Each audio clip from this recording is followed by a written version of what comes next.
Gospod Logar, zakaj ste kot pogoj za nadaljevanje vašega sodelovanja na sestankih s predsednikom vlade Roberta Goloba postavili pogoj, da se pripravi osnutek koalicijskega sporazuma? To je temeljni del prihodne usmeritve oziroma usmeritve prihodne vlade. Brez tega pogovori sploh ne morejo potekati. Jaz sem sodeloval v prvem krogu in v drugem krogu in že v prvem krogu sem zelo jasno povedal, da je pogoj za nadaljne pogovore nek dokument, ki bo govoril o tem, kam naj Slovenija krene v naslednjih 4 letih, torej ob naslednji vladi. Še posebej zato, ker je politična aritmetika oziroma odločitev volivk in volivcev na volitvah dala tako zahteven rezultat, da ni čas za politiziranje, da je čas samo za vsebino. In jaz sem danes prišel na sestanek, ki je bil približno ponovitev istega iz prejšnjega petka. Kaj to pomeni? Kako je to videti? Ja, približno pogovor o tem, kaj bi kdo želel v naslednji vladi početi. Namesto imamo usmeritev zmagovalke volitev, kje so skupne, če so skupne točke in kakšna je koalicija, ki jo vidi predsednik vlade oziroma potencialni predsednik vlade za naslednji mandat. Neka elementarna poštenost do volivk in volivcev je, da tisti, ki je zmagal volitve, tudi pove, kako vidi prihodno slovensko vlado. In brez tega, da imamo okvir, demokrati ne moremo vedeti, ali pašemo v ta vzorec ali ne. Zato sem na koncu sestanka tudi jasno povedal, se sestanki bo za tega tudi krajši, da se pač mi umikamo iz nadaljnih pogajanj, dokler ne bosta izpolnjena 2 razloga. En zelo jasen, kar se tiče programske usmeritve prihodnje koalicije in pa drugi tudi, kakšno vlado vidi predsednik vlade, torej s kom in zakaj se bo pogajal s tistim. Gospod Vrtovec, predsednik vlade Golob vas bo prihodnji teden povabil na ta sestanek, kjer naj bi že bil pripravljen osnutek koalicijskega sporazuma. Se boste odzvali vabilu? Mi smo tukaj res jasni in jedrnati. Že od samega začetka volilne kampanje, pa tudi predtem, pa tudi sedaj že 14 dni. Poudarjamo, da vladajoča koalicija pod vodstvom Roberta Goloba, torej zlasti Gibanje Svoboda, nima tega zaupanja. Tudi ne pri volilkah in volilcih, kar se je videlo, da ima desna sredina 43 mandatov, oni so veliko izgubili, imajo 40 mandatov, nima tega zaupanja, da bi lahko še naprej vodila vlado. In opozarjam, mi se pogovorov v nadaljevanju, torej trojček, NSI, SLS in Fokus, ne bo udeleževala. Zakaj? Zato, ker Slovenija potrebuje prvič politični obrat in drugič močni tretji blok, ki ga skupaj snujemo z demokrati in tudi stranko Resnica, ki bo temeljilo zlasti na vsebini in močnih programskih izhodiščih, ki jih Slovenija potrebuje. Samo malo. Tukaj so gospodarstvo, nižje davki, višje plače. Zdravstvo, boj proti korupciji, ki se je korupcija zažrla v vse pore našega sistema in vseh podsistemov. In tukaj na podlagi teh 3 ključnih stebrov se oblikuje ta tretji blok, ki bo porok in garant, da lahko Slovenija je dobro pripravljena na krizo, tudi o kateri govori Robert Golob, na to krizo in bo Slovenija pripravljena tako vsebinsko in programsko za neke nove čase. Ampak, a vas zdaj prav razumem? Se pravi, tudi če bi se, ne vem, Robert Golob vam sporočil, recimo, lejte, jaz se umikam z mandatarskega položaja, ne samo, da Nova Slovenija sestavi koalicijo za Svobodo z gospodom Logarjem in SD-jem in je mandatar nekdo drug, vi se ne boste pogovarjali. Se vi mene sprašujete, kaj bo, če se bo Robert Golob umaknil. Jaz lahko rečem, da programska izhodišča, ki jih ima Gibanje Svoboda, nikakor niso tista, ki bi me prepričevala v to, da je to tisto maksimalno dobro, kar Slovenija potrebuje. Slovenija potrebuje politični obrat in to so sporočile tudi volilke in volilci. Poudarjam, pri tem pa je potrebna odgovornost tudi nas, strank, NSI, SLS, Fokus, tega trojčka, demokratov in Resnice, ki imamo sorodne programe na področju boja proti korupciji, zdravstva in gospodarstva, da stopimo tukaj skupaj in predstavimo to vsebinsko in programsko alternativo. Ampak gospod Vrtovec, glede na to, da že dolgo poslušam politike, dolga leta, se mi zdi, da ste vsem pustili malce odprta vrata na to drugo vprašanje, da če bi bil kdo drug mandatar, bi pa vi morda šli v vlado Svoboda. Preberite si program Gibanja Svobode in kaj so počeli zadnje 4 leta in to tisto, kar od mene terja odgovor na vaše vprašanje, je ne. Ne glede na to, kaj se tam zgodi.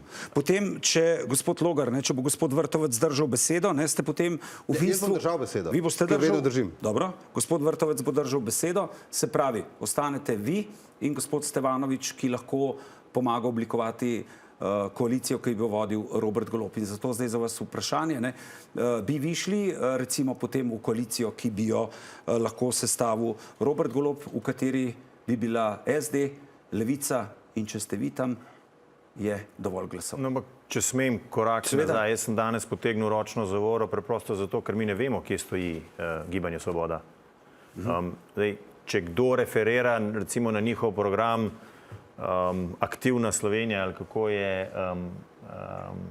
Atraktivna Slovenija, se ne vem, ko se imenuje, to je program na 2 straneh, brez vsebinskih poudarkov. Jaz se težko pogajam z nekom, ki ni jasno izpostavil svojih izhodišč.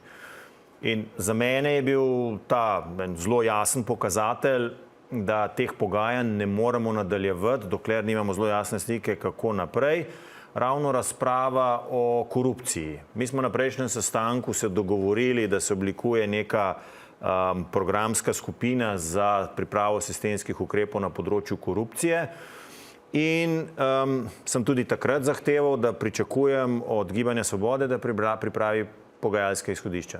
Pogajalske izhodišča, ki smo jih dobili pred današnjim sestankom, je bilo približno tako, da je relativno vse v redu, normativno je vse v redu, rabimo samo manjše spremembe, pa bomo uspešno se borili zoper korupcijo, pa še malo okrepimo KPK. Zdaj, ob tem pa izrecno zapisano, da skok, to, kar prinašamo demokrati, to, kar je pač ta osnovni pogoj, da to ni rešitev in da v te spremembe ne moramo iti. Zdaj, Ampak potem vas bom jaz vprašal naprej. Je za vas, bi šli v koalicijo, ne vem, ki bi jo vodila stranka, ki tega skoka ne bo udejanila v praksi? Ne, zagotovo ne. Sej to je tisto, k čemer se želim vrniti nazaj, da so volivke in volivci odločili tako, kot so odločili.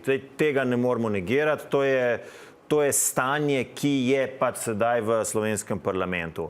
In to je eden od razlogov, da sem bil tudi pobudnik, da se oblikuje ta 3. blok, ki vrača nazaj vsebino v usklajevanja z zmagovalkami oziroma z največjimi strankami.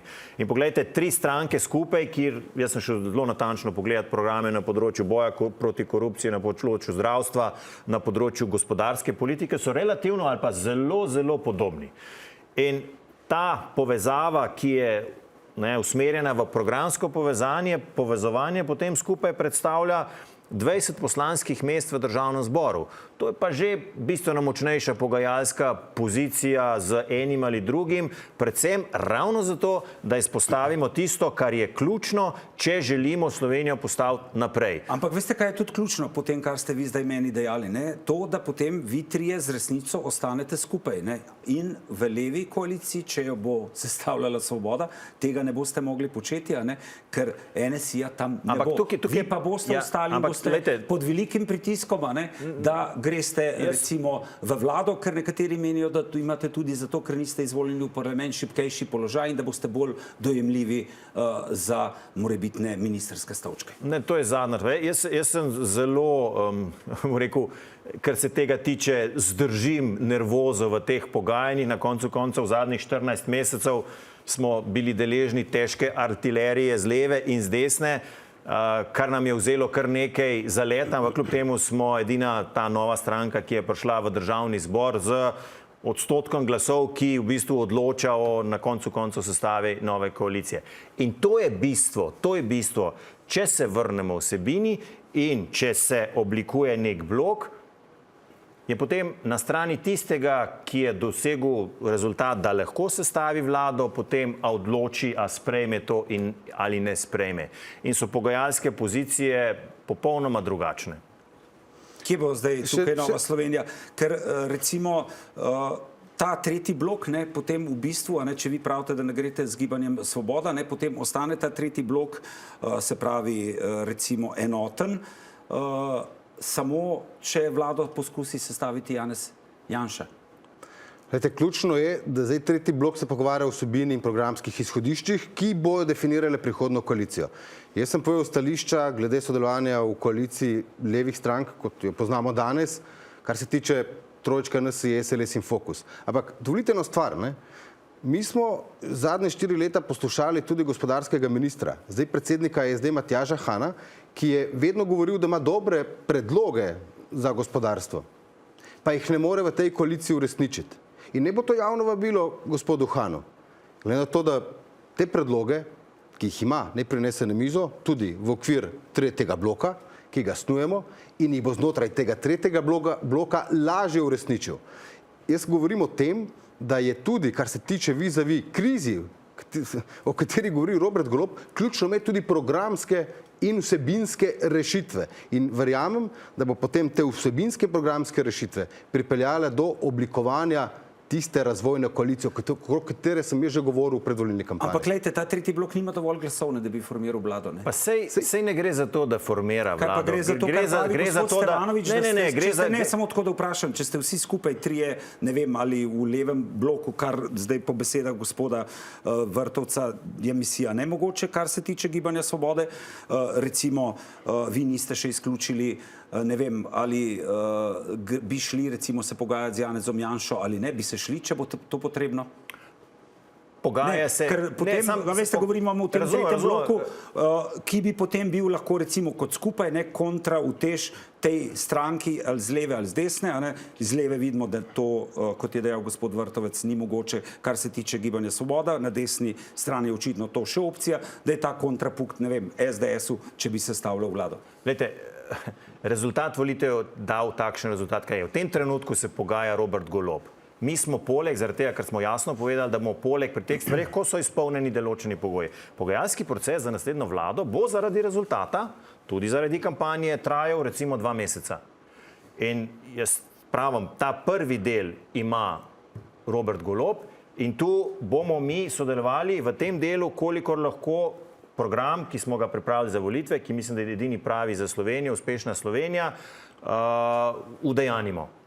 V nadaljevanju, kaj se bo zgodilo, si pa ne upam napovedati, glede na to, da 2 meseca v politiki, posebej, ker je grozeča kriza iz tujine, ker na koncu koncev lahko pripelje do notranjih trenj, je edino, kar mi lahko naredimo, če se uskladimo o konkretnih programskih rešitvah, da jih pripravimo in jih pošljemo tudi ostalim strankam za glasovanje v državnem zboru. In dokler ni koalicije oblikovane, lahko mi na ta proaktivni vsebinski način dejansko pripomoremo temu, da Slovenija lažje izide iz krize in je to lahko paralelni postopek ali pa paralelni proces oblikovanja naslednje koalicije.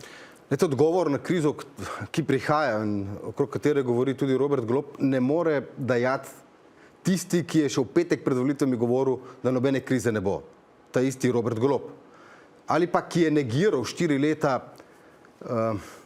gospodarstvo, ljudi, ki so rekli, da pač bi radi zaslužili več, da so davčno preveč obremenjeni. Ali pa zdravnike, da ne govorimo o korupciji.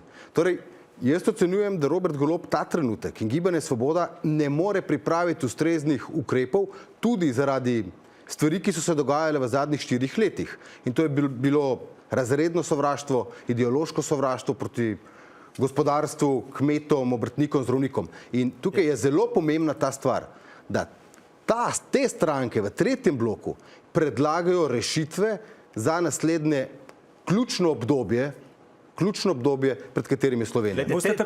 Tretji blok ne bo politiziral in ne bo taktiziral. Bo pa vsebinsko se povezal na temah, ki so za boljše življenje državljank in državljanov. Povejte mi samo še eno vprašanje, gospod Vrtovec. Danes sem bral, vas res zanima mesto predsednika državnega zbora, gospod Cigler Kralj se omenja, da ne bi bil izvoljen. Prav sem v enem članku. Jaz tega nisem nikjer prebral, drugače pa bi bil gospod Cigler Kralj zagotovo dober predsednik državnega zbora, tudi kot odličen minister za delo, pa tudi izkušen parlamentarc. Ne, to se špekulira nekaj, da morda, če bi Gibanje Svoboda dalo glasove, da bi vas morda... Ne. Pri nas držijo načela in vrednote in nas zanima program in še enkrat vrednote, ne pa položaji, funkcije in tako naprej. Najlepša hvala, da ste bili. Hvala za povabilo. Hvala vam.